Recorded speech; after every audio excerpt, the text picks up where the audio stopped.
Thousands of opinions have been submitted to the government on the city's future, but has enough time been given for this important public consultation?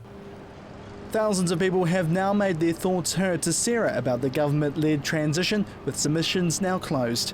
Residents of Christchurch had less than a month to make their voice heard to Sarah regarding the organisation's draft transition recovery plan.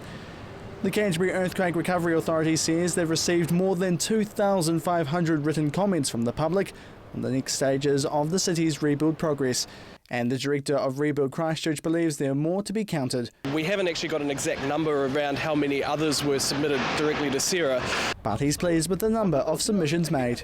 2,400 from the action station, call to action by people, that's fantastic. If we didn't actually get engaged in that process by, engage or making sure people got involved, then really there wouldn't actually be many people saying anything. Earlier this month, the government announced plans for closing Sarah's doors and creating a new organisation, Regenerate Christchurch, a move to eventually give total power back to the council in 5 years' time. But the public only had a month to put submissions forward. Dion Swiggs and CTV's Chris Lynch created 2 online videos to inform residents about the submission, with many unsure at first how to make their voice heard.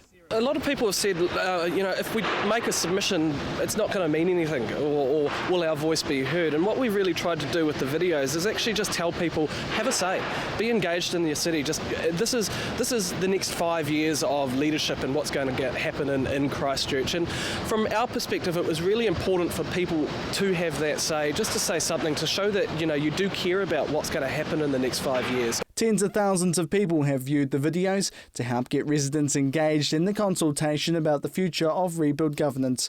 So we had people from right down at high school right up to retired people talking about what they think the city should be looking forward in the future and how they feel about the recovery so far.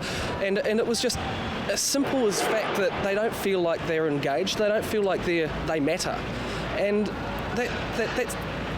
that's sad.